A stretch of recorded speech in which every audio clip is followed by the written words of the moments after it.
Check 1, 2. How you doing? I'm doing good. How What's are up, you? Trixie?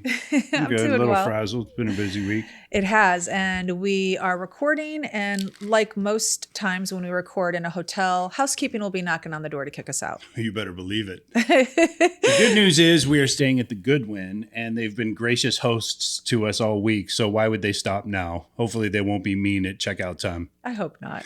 Yeah, we do have a way of pushing it though, so A little we bit. definitely press our luck on the show.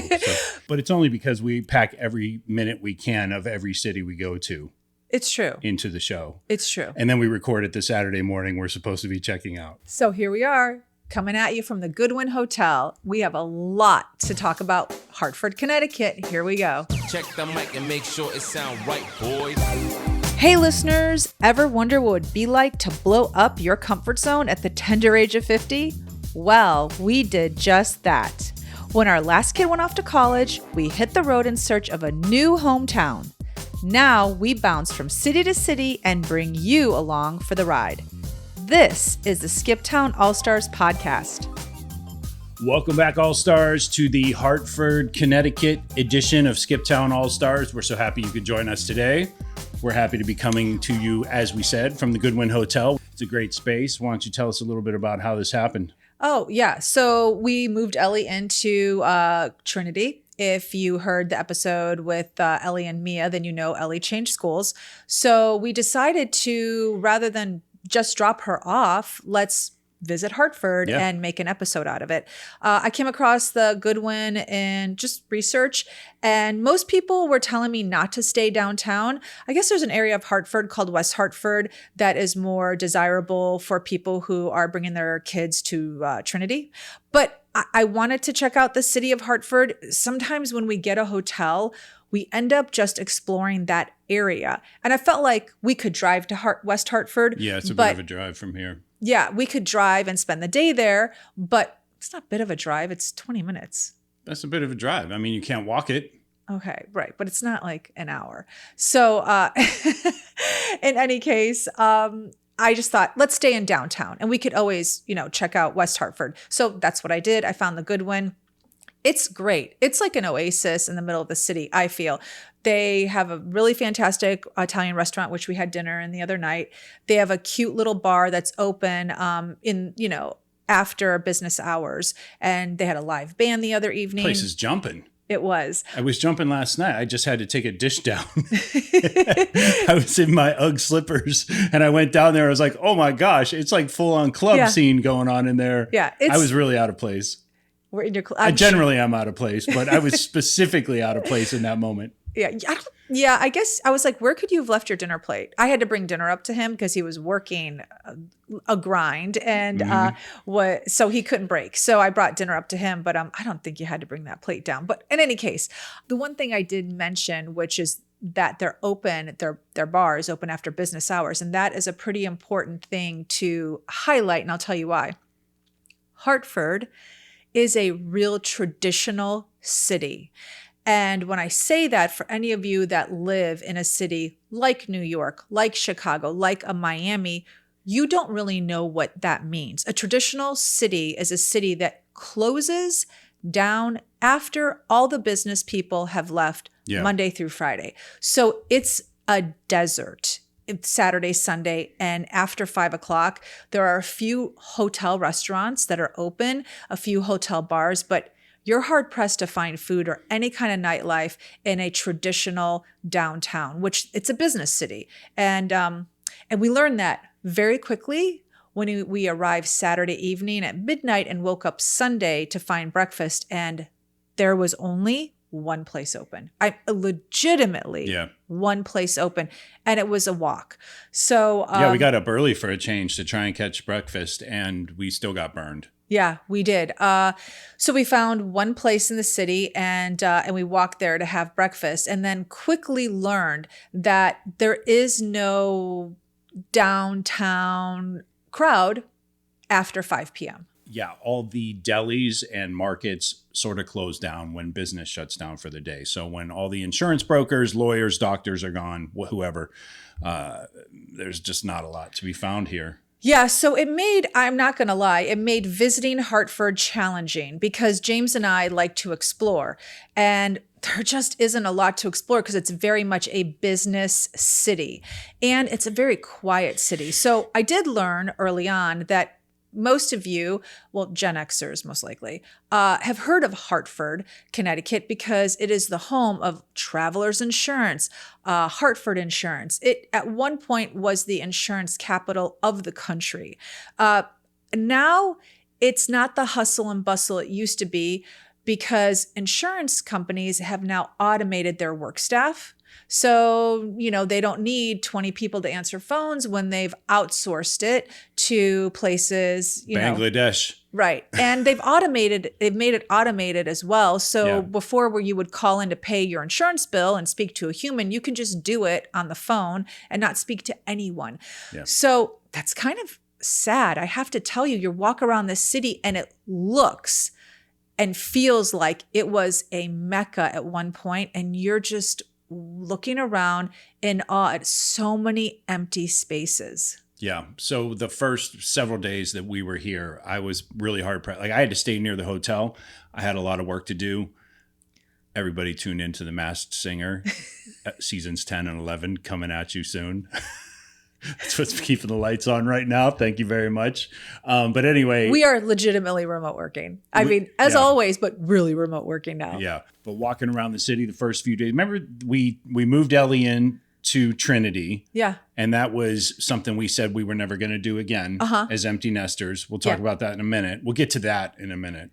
But we were coming back and we didn't listen to our own advice. We did not. We never do. We were coming back.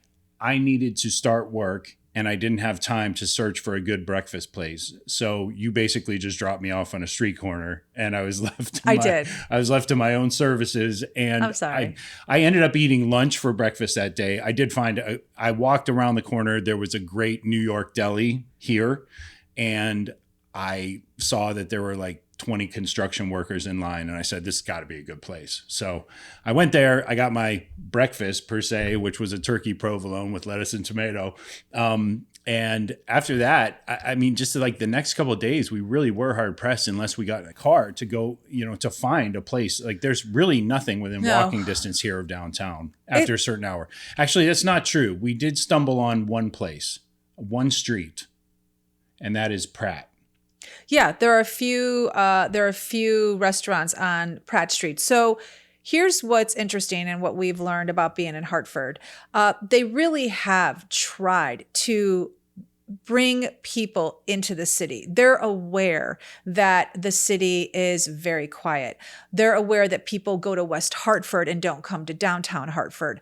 So they really have tried several different ways to revitalize the city. One of them is that they did try to get the Patriots here. At one point, yeah. And they had the Boston Whalers of the NHL here at one point. And so when the Patriots didn't come here, the Whalers are no more. I said that wrong. They had the Hartford Whalers here because I said Boston Whalers. That's a boat company. That's a boat company. Yeah. I know. It's okay. I just let you go.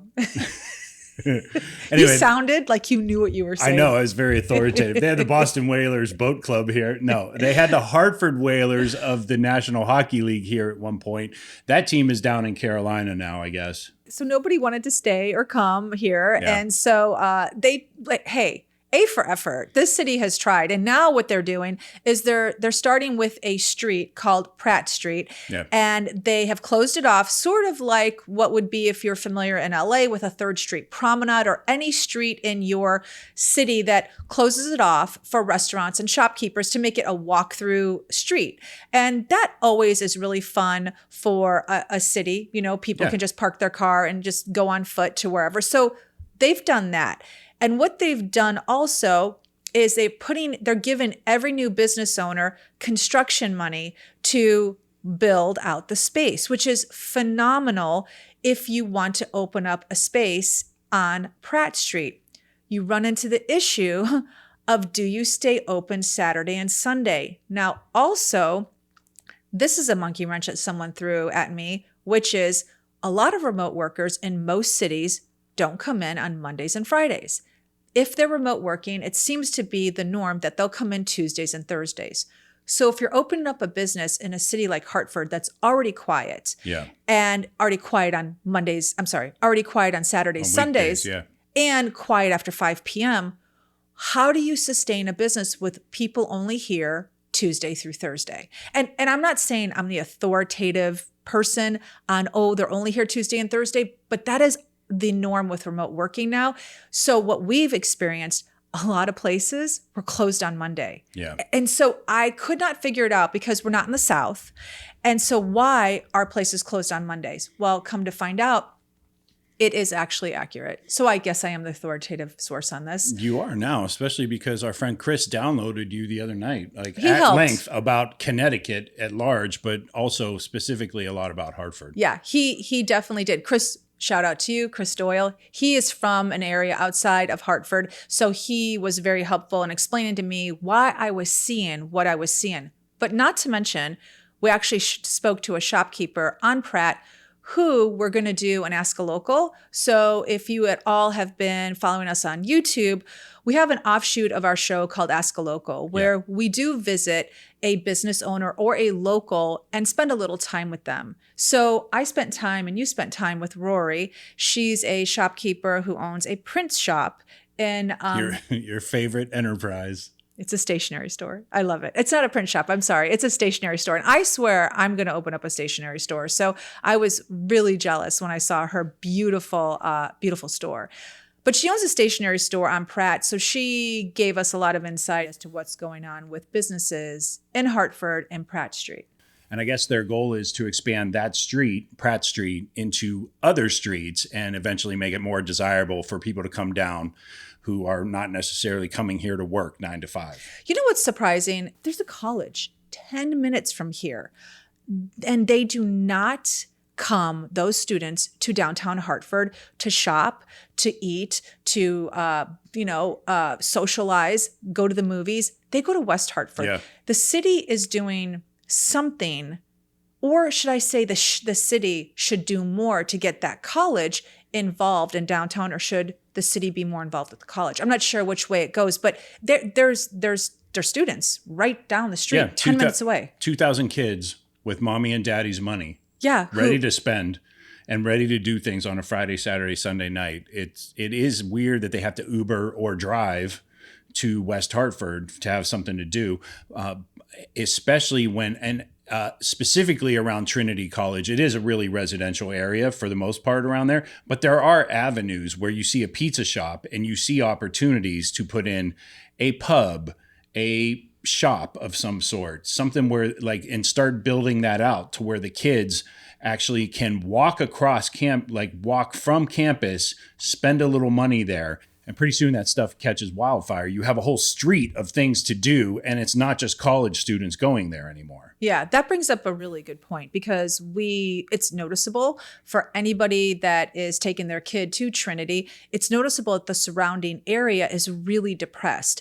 So it would be similar to a USC in Los Angeles, where you have this beautiful campus surrounded by poverty. And it's hard to wrap your head around, because you think as an outsider, why have developers or why have investment bankers not taken the opportunity to open up shops around here? I mean, this is a city planning question. This is a socioeconomic question, meaning is it not worth it? But I can't understand why it's not worth it when you have students that are paying $80,000 a year to go to a college like a Trinity or a USC. Yeah. USC is hard, and I'll tell you why, because LA downtown is so massive. But Hartford it's a really small city, you guys. It's only 121,000 people. I mean, that's a small city. The Village is 145,000. I mean, this is smaller than the villages in Florida. So it seems like it can be done, but there's a reason it hasn't been done. And as an outsider, it's a little mind-boggling. You just think, open up a cool bar, right? Just start with one. Open up a cool restaurant, and it will spread. Open up a Starbucks. It will spread. But they haven't done that. So what ends up happening is that the students, they don't really leave campus. No. I mean, I have some theories on that, just looking at some of the basic demographics of Hartford. But first off, I'll say the level of poverty around Trinity is not nearly as extreme as the level of poverty around USC. So to your point, there are opportunities there. I mean, I don't think it would be welcomed if somebody came in and bought a city block and just raised it and pushed people out of there and everything. I'm not suggesting that at all. But I do think there's plenty of opportunity to create 5 or 6 buildings in that area. Yes. Where now all of a sudden it's like a little commerce center, even for the people, like a fresh market of some sort. Okay. For the local community to go there and get fruits and vegetables. We need to talk about this. Instead of having to go to a convenience store and eating Slim Jims. Okay. This Hartford is a food desert. It's really unfortunate. If you don't know what a food desert is, it's generally in poor areas where there's no place to eat.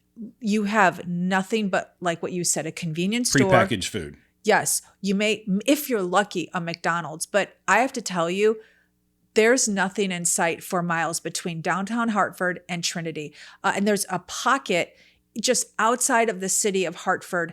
I would have to say a 6-block span from the edge of the city to Trinity, where it is legitimately a food desert. It's so sad. It's like, where do these people go? There's no supermarket. There's no place. I don't get it. I mean, I get it. I understand. No businesses don't want to come in an area that is depressed because there's fears of being robbed. There's fears of obviously people not having the money, the means to buy the product. But yeah, is it going to be profitable is the biggest question, right? I think food is a basic need. So I think it would be profitable. People are going to buy food. Yeah, I would agree, especially, so let's get into some demographics. You have your Hispanic, Hartford, as you were looking up, is predominantly Hispanic, like 45% or something like that? Yeah, so what's surprising, again, there's so many surprising things because I think that people have an idea of what Connecticut is like. So let me just tell you, Hartford is not the Connecticut in your ideas. Hartford is not the rolling hills, white picket fences. It's not John Adams walking around in long socks anymore. No, it's a city, and these are the stats on the city. So it's 45% Hispanic, 30% African American. Right. Then you have like 20% white, 25. Then you have like 2% Asian, and then you've got like a little bit of mix of like Native American, Hawaiian, but predominantly Hispanic, which I'm certain anyone listening is surprised by this because we all have in our head an idea of what Connecticut is when you don't live in Connecticut. Yeah, you think it's all white folks. Yep. But going back to the food real quick, let's think about those cultures for a second, and let's think about the actual ingredients they use to prepare the food that they customarily consume. Tomatoes, fresh ingredients, all sorts of rice. Also, and where do they buy them around here? Like, it's got to be so hard for them to find the things they need to, I feel like there is an opportunity, and you've seen this in certain communities across the country where they actually open up a macro food type place in sort of a deprived area. And all of a sudden, boom, everybody's eating apples on their way to school or whatever, it's just, if you provide, I'm of the belief that if you build it, they'll come. Right. So when you said, I think these ethnicities specifically, we're talking about Black folks, Hispanic folks, all that, like they use all sorts of vegetables and fruits in their favorite items. It's true. That they traditionally consume. I mean, we've been in and out of downtown Hartford every day. So we've gone at night. You've been walking around early in the morning. I've yet to see a food truck. No food trucks. Actually, that's interesting. Just a salad food truck. I can't understand why there isn't a salad food truck here. There's so many, and it's not a business opportunity. I'm not even talking about that. I'm talking about basic need. Like, why are their basic needs not being provided? That doesn't sound right. Why are people not, I don't know. I don't understand why people aren't here. Like, does it make any sense what I'm trying to say? There's a need here. So why are those needs not being provided? Okay, buy a business, sure. But I'm not talking about business opportunity. I'm just saying, like, put up a restaurant. Why is there a food desert for 6 blocks radius outside of a city? I don't get it. it's a little disheartening. I'm not going to lie. So being in downtown Hartford hasn't been the fun, normal skip town experience we have in a city, because we just didn't realize how quiet it is after 5, how there's nothing going on the weekend, and how depressed and poverty stricken the area is around where we're staying. So basically, this little pocket we're in is kind of an oasis, an island of sorts, until you leave and hit, West Hartford, which is 20 minutes out. Well, I would just add that we've spent more time with the valet downstairs than we have with really anybody else in the city. We have to get our car all the time. It is true. You can walk. There's just nothing to walk to. There's nothing to really. Do you like CVS? They have a CVS. I don't want to walk to CVS. I just look. You can walk all around the whole city for sure. I'm not. Yeah. It's a walkable city. It's not unsafe. Not at all. It's not unsafe. I didn't feel unsafe at all. You can walk. It's just building upon building.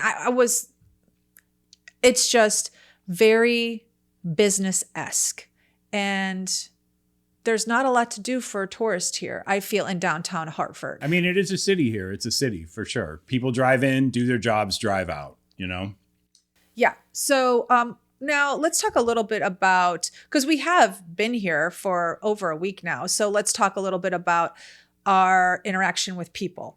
What has been your interaction with people? Because I have a take on Hartford people in general. And what is yours? I have not had a ton of interaction with people just because I've been locked down due to work most of the week. But I will say the second time I went into the deli, they were a little warmer to me. And then the third time, there's a little 10-year-old boy helping his dad out behind the counter. And the third time he recognized me and he said hello and he smiled and everything. So people warmed up to me. Yeah. But your interaction has been with 2 people, a 10-year-old boy and his dad. Pretty much. I mean, okay. Yeah. Yeah, that's pretty much it. Okay. All right. So we're going to keep your interaction to a minimum. Yeah. Mine's been a lot more. And I have to say, not great. Like, I don't know what's going on here. I think that they might be overworked, a lot of the people. We've been fortunate. The people in the hotel have been very gracious, very nice. But going outside of Hartford, I have to say my interaction with people has not been great. I have a story of where I went into a Target in New Britain, Connecticut to help Ellie get some things for school, and checking out. It was a Saturday, and we have a lot of little things. We have toothpaste and toothbrush and all the little things for her dorm room, and we had about $450 worth of items. So those little things add up. And we get to the checkout, and the gentleman is checking us out. And like a quarter way in, Ellie says to him, "Do you have bags?" Because he's putting everything on the counter. Come to find out, they don't have bags. Well, I explained to him, I was in an Uber. I couldn't dump everything in the Uber trunk, and I'm going up to my hotel room. So could they help me find a bag somewhere, like an empty box? Did they have a recyclable bag? He was not helpful. He basically said to me he could care less that I was going to a hotel or in my Uber, and, too bad.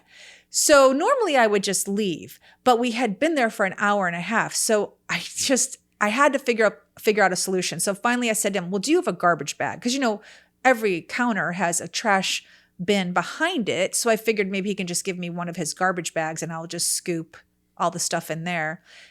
And he said, "Oh yeah, we have garbage bags. They're in the back aisle." So they're at the back of the store. And at that point, I had to pull the whole Karen, and can I talk to you? I was just going to say, this sounds like it's leading up to a Karen moment. It definitely was. But let me get it straight. When he told me to get the garbage bag, and I was just about to say, "Let me talk to your manager," the girl who was checking out next to me, the cash register girl at Target, the worker. The cashier. Yeah. Thank you. They call them cashiers. Yeah. Cash register girl. The cashier looked at me and said, "Sorry." No, didn't even say sorry, because I would have been more polite. She said, "We can't pull a bag out of our ass." Oh, nice. The classic, "I can't pull it out of my ass." I was like, "Okay, now get me your manager." Yeah. So, and the manager came. nobody really said anything. No one apologized. I, of course, had words with her, and she walked away, and, I was pretty loud. Oh, so she just did a drive-by on you. She did. She wasn't really ready to engage. I told her to come back. Oh, you did? I told her to come back. I said if she was... We had a Chicago moment. We did. We did. And Ellie was a lot of people don't understand. Denise is not a Karen. She's not a Karen because she won't just stand there and yell. It's going to lead to other things. And Ellie kept saying, no, Mom, no. And I was like, oh, no, she's not going to say this and walk away. So I asked her to come back. You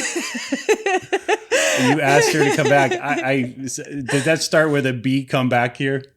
No, it didn't. Oh, okay. Because if I need to present it nicely. You weren't going down to their level. No, I wanted her to come back, but I was going to say it nice. And you were about to rip a bag out of her ass.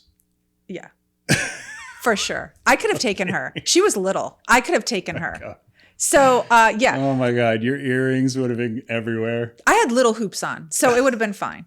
My God. So you're going to fight the girl at Target. This is awesome. This is all while I was driving. It would have happened so quick. No one would have even have noticed. Yeah. She would have been down. It would have happened so quick. So I got no satisfaction. And I have to say, every place I've called, everyone I've talked to, rude as can be. It is so, it's crazy. It's so unbelievably crazy. Like that girl said that to me, who's a worker at Target and still has her job. And the manager that came didn't care. And I left there thinking, okay, one of two things about this Target. The customers that come in are so aggressive that it causes all of these employees to be aggressive back. Or... Yeah, I bet there's some of that for sure, in fairness. Or it starts at the top, meaning that the upper management, the manager was a Saturday night manager at 7:00 at night. Like he looked frazzled. He couldn't be bothered with me. He ended up finding me a box though and a reusable bag. So mission accomplished. Yeah. The manager did do something. I mean, here's what's interesting. Target has a rigorous management program. You have to be college educated. They do. You could have fooled me. Go on, tell me more. You have to be college educated. You go through a training I don't doubt. For many, many weeks. It's like they don't just hire people off the street.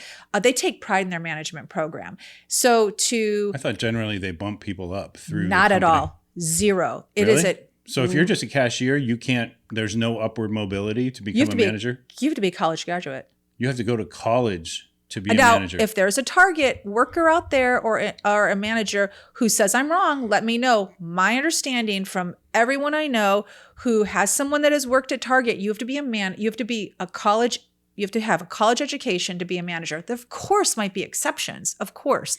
But because the reason I say that is because, whenever I've been into a Target where all the shelves are disorganized, there's stuff on the floor. I have a completely different experience at Target. I've been going to Target for 100 years. And whenever I go to Target, everyone is really knowledgeable. The place is always clean. Really? There's always someone to ask a question to, and they know the answer. And if they're laughing and having a good time, I immediately think this is a good Target to work in. We've been in different Targets then. We have. My experience in Target is not that at all. My experience is if I can find somebody. Oh my God, they'll point me in a direction, and that's fine. But that's really the most I can expect. Oh no.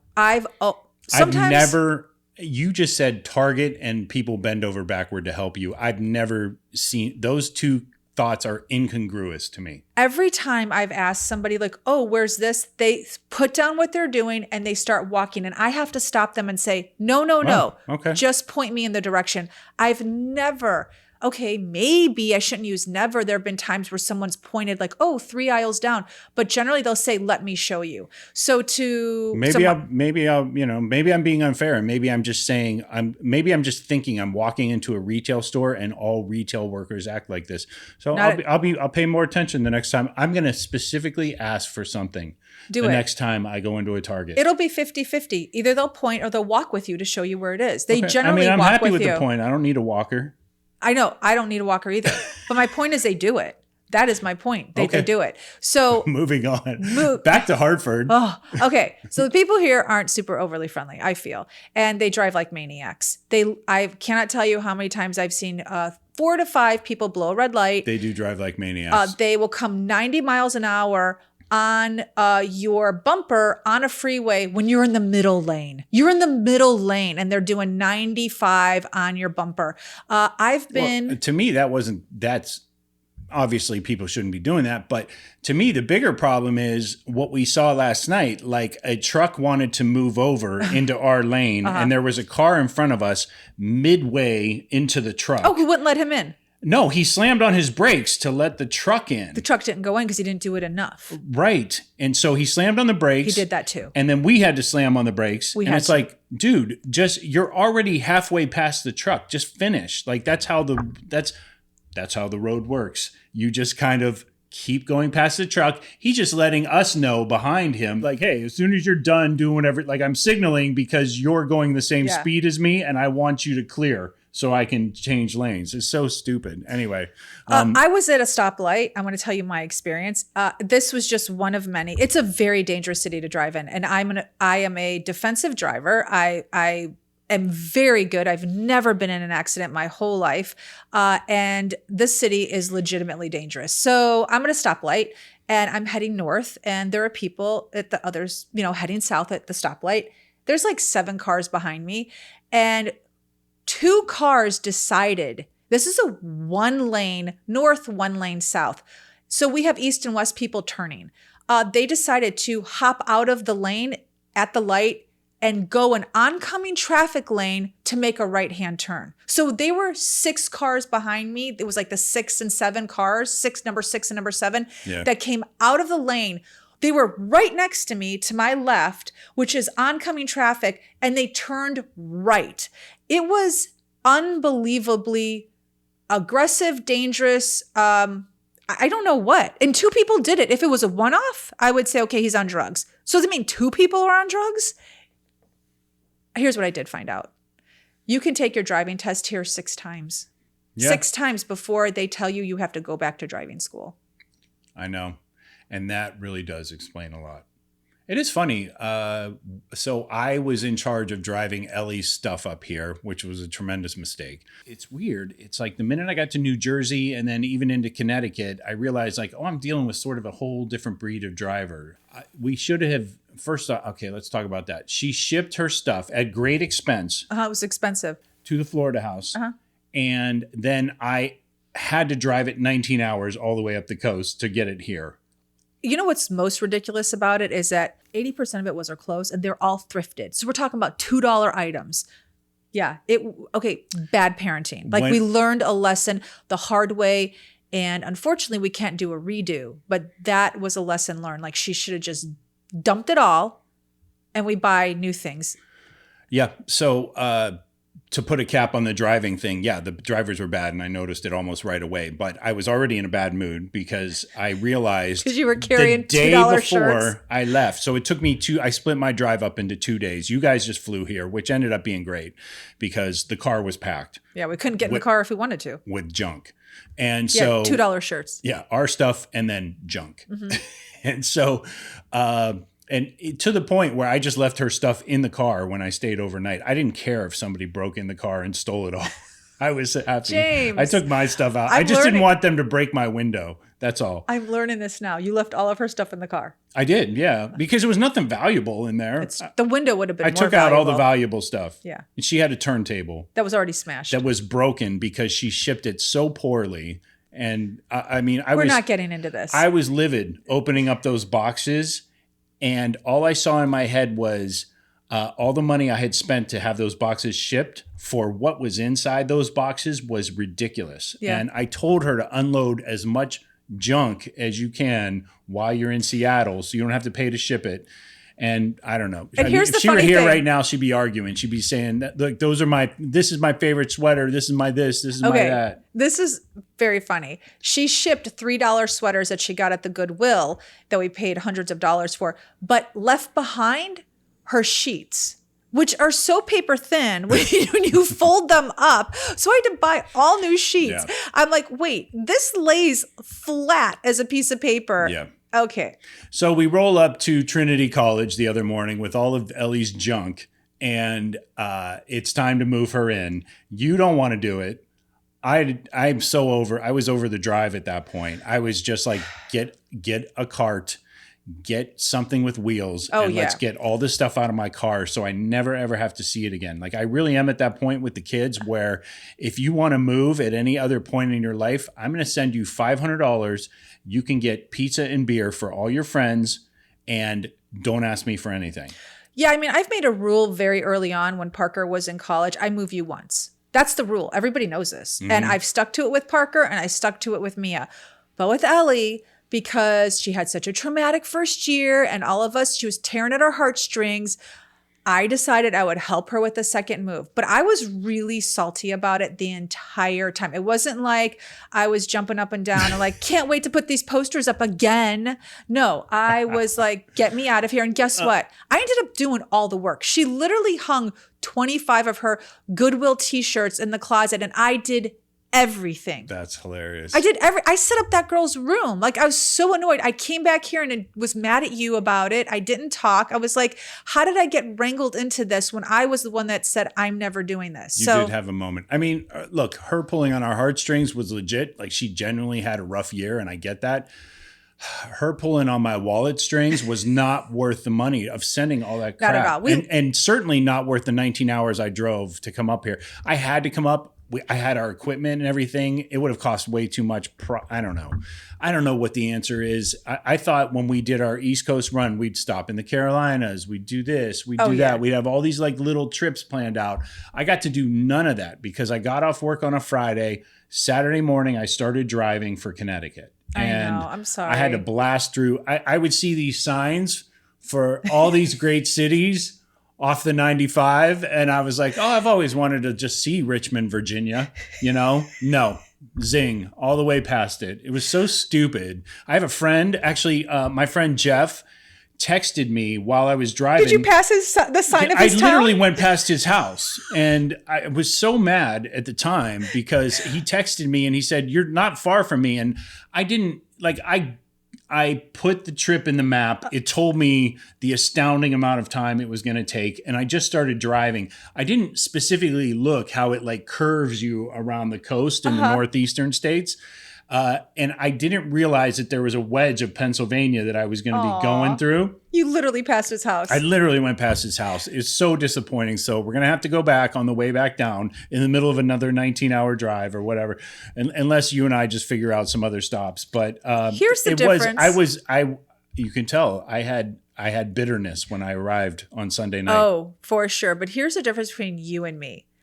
I would have started crying as I'm passing my friend's house, knowing I can't stop. I would have called you hysterical, told you how I hate my life and everyone in my family. Yeah. And I cannot believe I have to pass my friend's house and take Ellie's stuff. You were so good. You just kept it inside. Oh, I guess, I don't know. Like Saturday after driving 10 hours, I shotgunned 2 beers just so I could go to sleep quickly. And then I woke up at like 8:30 in the morning and was dreading the remaining 9 hours. I know. Well, we're never doing that again. So, lesson learned. And we did not take it our own advice because we've said to people, only do a move once. You give that kid one shot and they do all the other moves. And then we're moving a second time. But it's fine. She's done. Like she is done. Yep. Pizza and beer. Peace out, Ellie. Until you buy your first house. That's a wrap. Yeah, that is true. So, but I think she's good here. I mean, she seems really happy so far. It's week 1, you know. Oh, anything could happen. Are you kidding? Anything. Anything could happen. But so far, it seems to really be a school that suits her better. Oh, yeah. It looks like the campus is sort of reminiscent of her high school campus. So, agreed.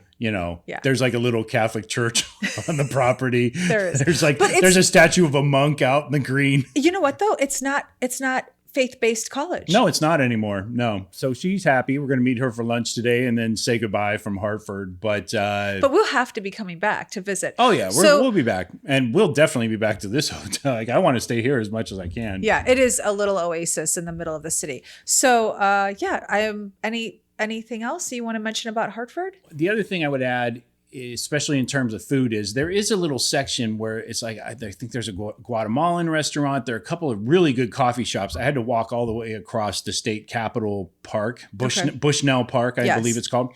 I had to walk across the park to find this little lane. It was a really good place, and there were a handful of restaurants and things to do there. And I was like, oh, okay. Like outside of Pratt Street and West Hartford, that was another little pocket.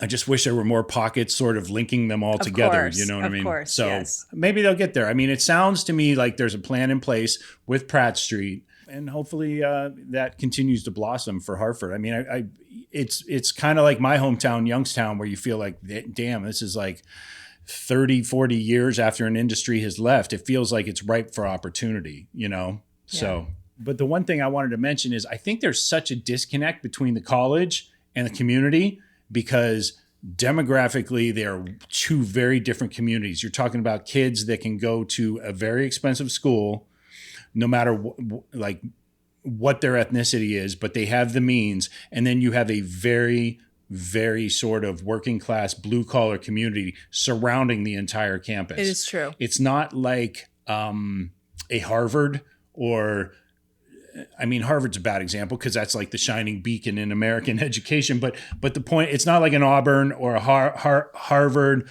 or even a University of Texas in Austin or anything like That's that, where true. it's like the college is ingrained into the community fabric.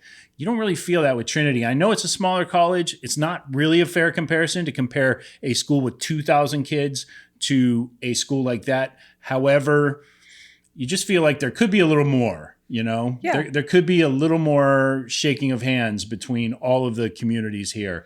I don't know. Agreed. It felt like Natchitoches, Louisiana to me, where you had that college that I think was called Northwestern State. Yeah, Northwestern State. Now, it was a commuter school, but they did have a few thousand kids that lived on campus. Yeah. And it felt very reminiscent of that, where the college is just really so separate from the city. And what a shame. Missed opportunities on both ends. It really is. And I mean, in fairness to Northwestern State, they actually have 3 or 4 places where the kids can walk and go to. There was a bar, a bar, a pizza place, a burrito place, or whatever. It's true. You don't have that here at Trinity No. at all. You have a pizza place from what we saw. And you know what's also I found surprising is that people rally around a good college team. And Trinity's team has won. Their football team, yeah. Yes. So they've won. Are they like number 3 or something like that? Or number 2? I know they're very in the NASCAC. What is it? NESCAC, the Northeastern Small College Athletic Conference. So they've done. They call them the little Ivies, basically. And Trinity's football team has done very well. So the fact that the city hasn't rallied around that college team is just a little surprising, because it always seems that sports brings cities and colleges together. Yeah. I don't know. I mean, I feel like there's just such a disconnect. And I think you would probably find, like, I guess when you're poor, you don't care about the the little rich kids up on the hill. That's it. Yeah, and that's fair. I totally 100%. get that. I don't know.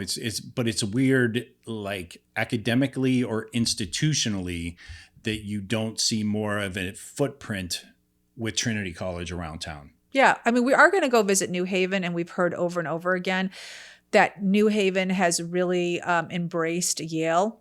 Different history. I don't know. Way more money. Way more money. Trinity's been around since 1800, so I don't know Yale when they first opened their doors, but New Haven is supposedly very different with regards to how they have opened up their arms to Yale and Yale vice versa. So we'll see how that is in comparison to Hartford and Trinity or even Wesleyan. Wesleyan's only 45 minutes away, and that's another wealthy school. So I don't know. Yeah.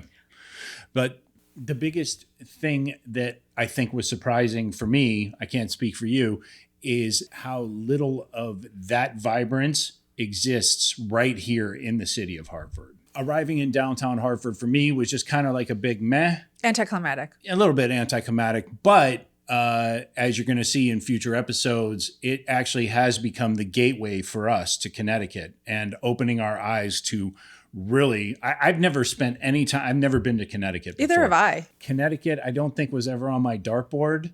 And now all of a sudden, it's like, here we go again, turning into these fair weathered friends rolling up into Connecticut. And all of a sudden it's like, oh, what about this place? What about that place? I know. I laugh. I snicker a little because when you said it wasn't on your dartboard, I'm like, it wasn't even on my list. Like dartboard. I was like, Connecticut. Yeah. I was like, no. So here we are. And yeah. All right. So let's just get into it. Could you live here? Not in Hartford. Not in Hartford? No, not even in West Hartford. No. No. It's pretty. It's more of the white picket fence, but no, if I'm going to move to a suburb, it's not going to be West Hartford because it's just a suburb. So there's a million suburbs I can move to.